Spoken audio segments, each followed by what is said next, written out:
President Biden warned Russian oligarchs his administration planned to seize their ill-gotten gains, and now the world is targeting the billionaire's extravagant yachts. Friday, Italian authorities in the port of Trieste seized the ship known as Sailing Yacht A, worth about $578 million, belonging to Andrei Melnichenko. He owns a fertilizer producer and coal company. This followed the impoundings of Lady M, that's owned by Alexei Mordashov, the so-called richest man in Russia, and Lena, belonging to Gennady Timchenko, who controls an oil exporting company. French officials seized the $120 million Amore Vero, claiming it's owned by Igor Sashin. That's the head of the Russian state-owned oil company Rosneft. Other oligarchs are trying to prevent this from happening. After it left port in Montenegro on March the 2nd, the Galactica supernova, owned by Lukoil CEO Vazhit Alekperov, turned off automatic tracking systems, which is against the law for a ship of its size. After Britain sanctioned Roman Abramovich, the billionaire who's selling his stake in the football club Chelsea, his two super yachts began moving reportedly to reach countries without formal extradition agreements. His Eclipse is the world's second largest such boat. It's got its own missile defense system, a mini submarine as well. After recent renovations, its estimated value is $1 billion.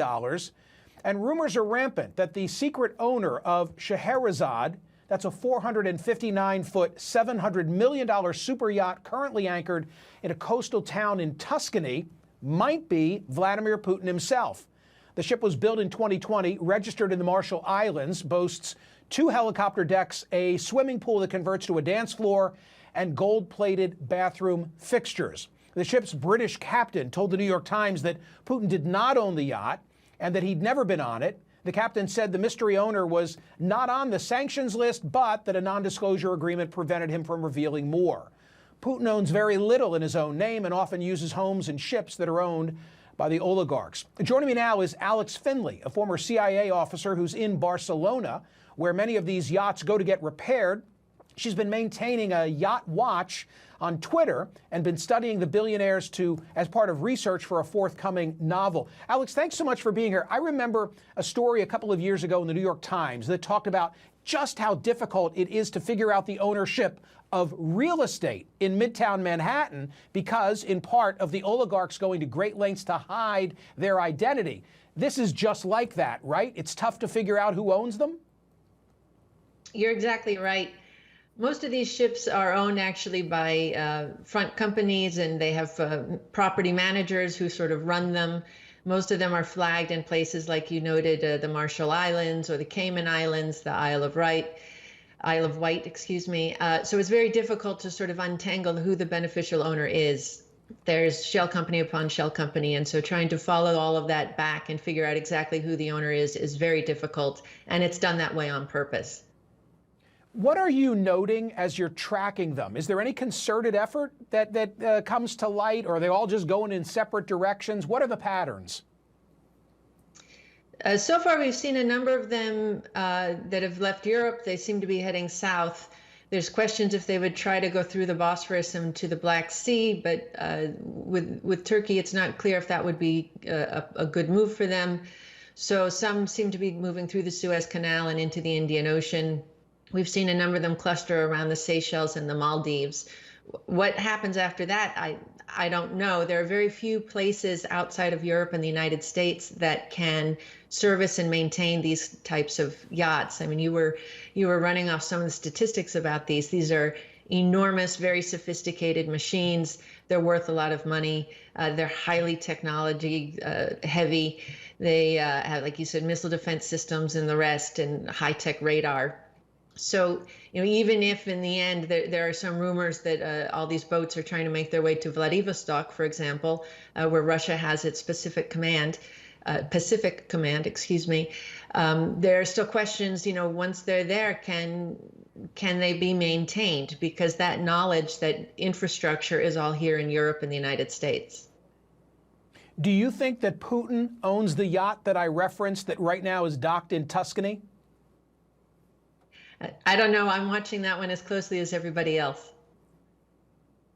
When the oligarchs board their yachts, I've been reading and learning that it seems like they shift from a crew that may be multinational to all of a sudden an all-Russian crew. Can you speak to that?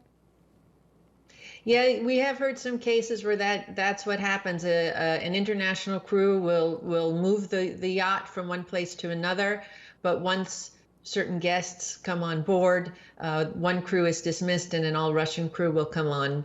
And as you referenced before, anybody working on these boats, they have NDAs. It's all very hush-hush. What flags do they fly under, or is it a variety of them? You mentioned the Marshall Islands before, the Cayman Islands, some Malta, the Isle of Man, any sort of offshore tax haven that you can imagine.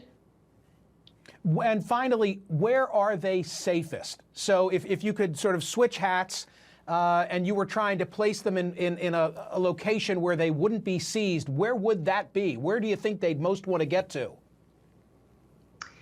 Well, like I said, I mean, outside of the sanctions area is anywhere outside of the EU or the UK or the US. And some of them are not sanctioned by all three of those. You mentioned Abramovich's yachts. He's only sanctioned at this point by the UK. So even if he's in EU waters, I don't think anybody's going to do anything. Once they reach the Indian Ocean, that's it. Unless these governments can get, coordination and help from other governments who want to help, but we're not seeing any indication of that so far.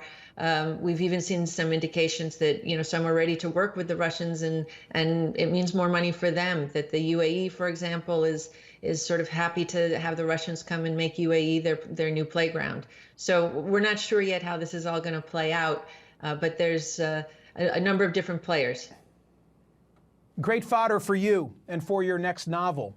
Thanks, Alex. Appreciate it. Thank you.